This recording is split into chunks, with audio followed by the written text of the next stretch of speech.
Hello everyone, welcome back to the channel. So next JavaScript அப்படிங்கிற ஒரு topic எடுத்திருக்கோம். So அதாவது என்னன்னா பிகினர் டு அட்வான்ஸ் லெவலில் ஒரு டாபிக் எடுத்து இம்பார்ட்டண்டான டாபிக் எடுத்து அதை இன்டெப்த்தாக நம்ம அண்டர்ஸ்டாண்ட் பண்ணிக்க போகிறோம். அதான் இந்த சீரீஸோட மெயினான கோல். ஓகே, ஸோ ஸ்ட்ரைட்டாகவே இந்த கான்செப்ட்ல போயிடலாம். Difference between var and let and const. Okay, so பேசிக்காக எல்லாருக்குமே தெரியும்னு நினைக்கிறேன். வேர் லெட் கான்ஸ்ட் இந்த மூணு தான் நம்ம ஜாவாஸ்கிரிப்ட்ல வேரியபிள்ஸ்க்கு யூஸ் பண்றோம். ஓகேங்களா, ஸோ வேரியபிள்ஸ் அப்படிங்கிறது என்ன அப்படின்னா, ஓகே, ஸோ இப்போ பார்த்தீங்கன்னா இப்போ எக்ஸாம்பிள் நான் ஒரு ஏஜுங்கிற ஒரு வேரியபிளை நான் ஸ்டோர் பண்ணோம் அப்படின்னா லெட் ஏஜ் 28 அப்படின்னு நான் ஸ்டோர் பண்ணலாம். Or var age equal to 30ன்னு ஸ்டோர் பண்ணலாம். ஓகே, ஸோ ஏஜுக்கு பதிலாக நான் நேம் கொடுத்துக்கிறேன். ஏன்னா ரெண்டுத்தையும் ஒன்றா கொடுக்க முடியாது. அதை பற்றி தான் நம்ம டிஸ்கஸ் பண்ண போகிறோம்.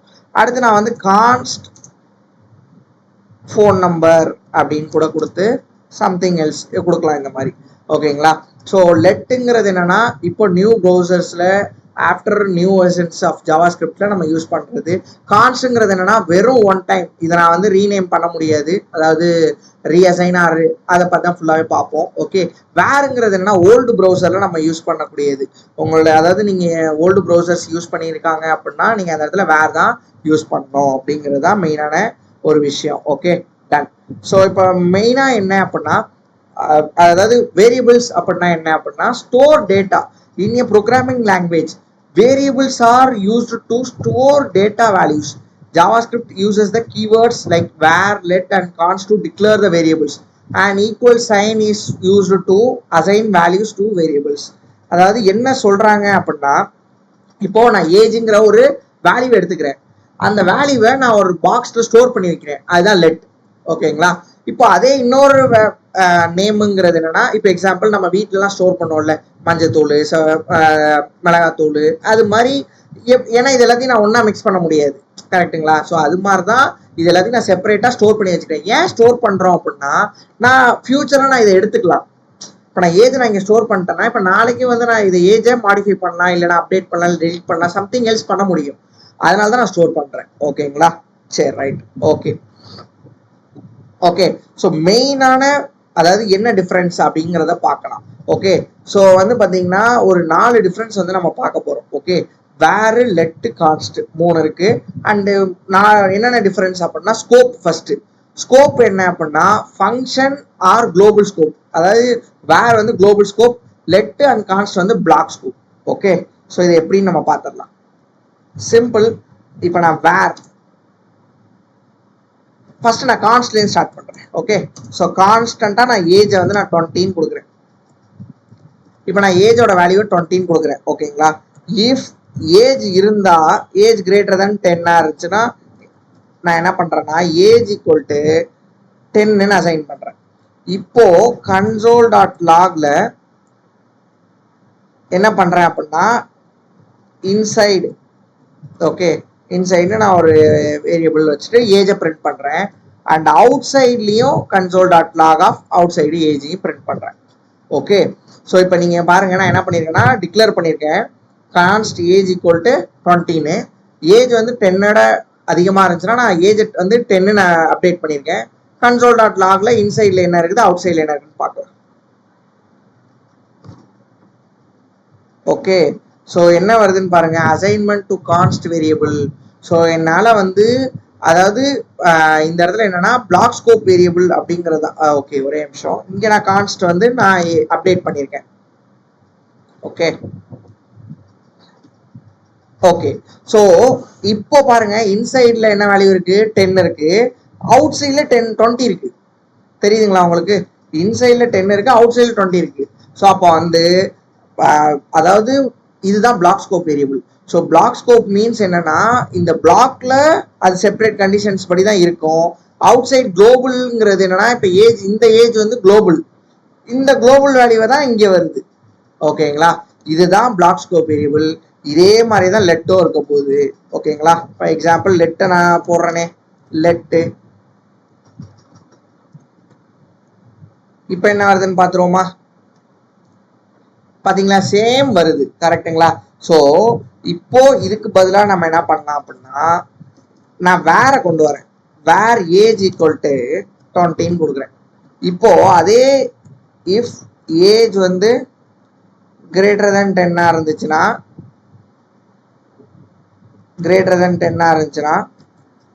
ஸோ வந்து ஏஜ் இப்போ நான் வந்து வேர் ஏஜை வந்து 10ன்னு மாத்துறேன். இப்போ கன்சோல் டாட் லாக்ல இன்சைடு ஏஜ்ல வந்து ஏஜ் போடல, வேர் ஏஜ் ஈக்குவல் டு 10ன்னு கொடுத்துட்டேன். கன்சோல் டாட் லாக் ஆஃப் அவுட் சைடில் ஒரு ஏஜ் கொடுத்துருக்கோம். ஓகேங்களா, இப்போ செக் பண்ணுறேன். இப்போ பாருங்க, இன்சைட்லயும் 10 இருக்கு, அவுட் சைட்லயும் 10 இருக்கு. ஸோ இதுதான் குளோபல் ஸ்கோப் வேரியபிள். ஸோ வேர்ல நீங்க ஒன்ஸ் அப்டேட் பண்ணிட்டீங்க அப்படின்னா அது குளோபல் லெவல்ல அப்டேட் ஆகும். ஓகேங்களா, ஸோ இதுதான் வந்து நம்ம இங்க பார்க்கக்கூடிய விஷயம். அதாவது என்ன அப்படின்னா, first point scope, global scope. வேறுங்கிறது குளோபல் ஸ்கோப், லெட் கார்ட்ஸுங்கிறது பிளாக் ஸ்கோப். அந்த பர்டிகுலர் பிளாக்ல மட்டும்தான் பர்டிகுலரா ஒர்க் பண்ணும், அந்த வேல்யூ வந்து குளோபலா அசைன் ஆகாது அப்படிங்கிறது தான் ஃபர்ஸ்ட் பாயிண்ட். அடுத்து ஹோஸ்டிங், அதாவது இனிஷியலைசேஷன் அப்படிங்கிறது தான். ஓகேங்களா, இதுக்கு வந்து ஹோஸ்டட் பண்ண முடியும், initialised as a undefined. But இது இனிஷியலைஸே பண்ண முடியாது, டெம்பரல் டெட் ஜோன் அப்படின்னுங்கிற ஒரு பாயிண்ட்ல நிற்கும். ஓகேங்களா, மேக்ஸிமம் லெட் அண்ட் கான்ஸ்ட் வந்து இந்த பாயிண்டா சேமா தான் இருக்கும். இதை வந்து மக்கப்லாம் பண்ணாதீங்க, ஏன் வச்சுங்கிறத கரெக்டா ஐடென்டிஃபை பண்ணிக்கோங்க. ஓகே, சரி, இது எப்படி வந்துச்சு அப்படிங்கிறத பார்க்கலாம். இப்போ நான் என்ன பண்றேன்னா, var age equal to 20 or 10 கொடுக்குறேன். இப்போ நான் என்ன பண்றேன்னா, இதுக்கு முன்னாடியே போயிட்டு கன்சோல் டாட் லாக் ஆஃப் ஏஜ்னு கொடுக்குறேன். ஓகே, ஸோ இப்போ என்ன ஆகும், அன்டிஃபைன்னு வருது பாருங்க, அன்டிஃபைன்னு வருது. அதே விஷயத்த இப்போ நான் வந்து லெட்டுன்னு கொடுக்குறேனே, ரெஃபரன்ஸ் எரர் வருது, தெரியுதுங்களா?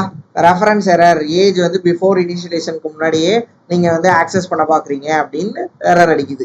ஓகே, ஸோ இதே தான் கான்ஸ்ட்டுக்கும் வரும். ஸோ அப்போ வந்து என்ன டிஃப்ரென்ஸ் அப்படின்னா, அதாவது ஹோஸ்டிங்கை பொறுத்த வரைக்கும் இதையும் ஹோஸ்ட் பண்ண முடியும், மூணுத்தையுமே ஹோஸ்ட் பண்ண முடியும்.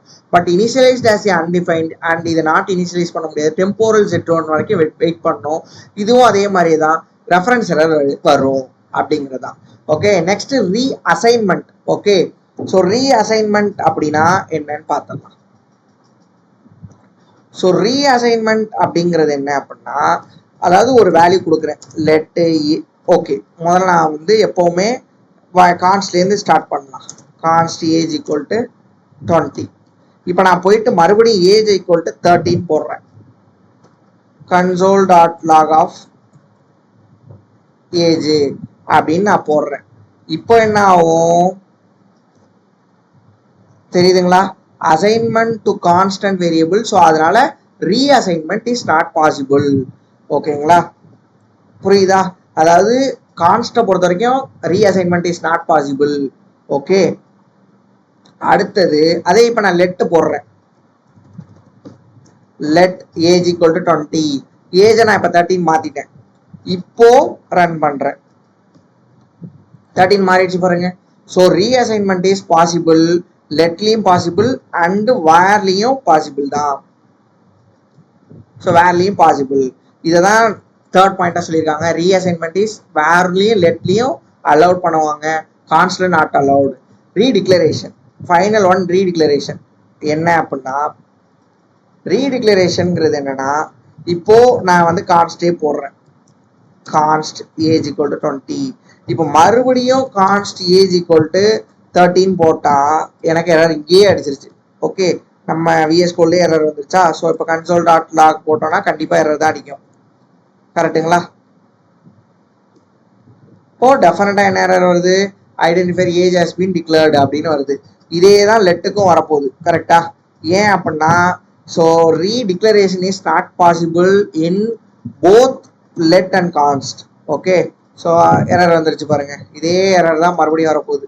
So identify age has been declared அப்படின்னு வந்துருச்சு.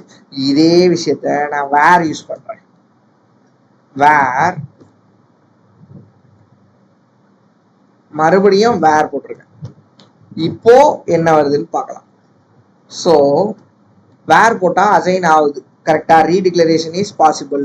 So redeclaration is allowed within the same scope and not allowed within the same scope, not allowed. Okay, so இதுதான் இந்த 4 பாயிண்ட் தான் வேர் லெட் கான்ஸ்டுக்கான மெயினான பாயிண்ட். இது நிறைய இன்டர்வியூஸ்லையுமே கேட்டிருக்காங்க. ஸோ இதோட டெப்த்து தெரிஞ்சுக்கிட்டீங்கன்னா தான் நீங்கள் அதுக்கு ஆன்சர் பண்ண முடியும். ஓகே, ஸோ நீங்கள் ஒரு ஃப்ரெஷராகவோ இல்லை 1 to 2 years எக்ஸ்பீரியன்ஸ் இருக்கீங்கன்னா டெஃபினட்டாக இந்த மாதிரியான கொஷின்ஸ் கேட்பாங்க. மோஸ்ட்டாக ஃப்ரண்ட் அண்ட் லெவலில் நீங்கள் அப்ளை பண்ணுற எல்லா ஜாப்ஸுமே இந்த மாதிரியான பேசிக் லெவல் ஆஃப் கொஷின்ஸ் இருக்கிறதுக்கு மேக்ஸிமம் சான்ஸ் இருக்குது. ஓகேவா? ஸோ தேங்க்ஸ் ஃபார் வாட்சிங் அண்டு சப்ஸ்கிரைப் பண்ணுங்கள். அண்டு இது மாதிரி நிறைய வீடியோஸ் நம்ம டெக்னிக்கலாகவும் அண்டு ஜாப்ஸ் பற்றின அப்டேட்டும் நம்ம ஷேர் பண்ணிகிட்ருக்கோம். நம்ம சேனலை சப்ஸ்கிரைப் பண்ணுங்கள் அண்ட் நிறைய பேருக்கு ஷேர் பண்ணுங்கள். Thank you so much.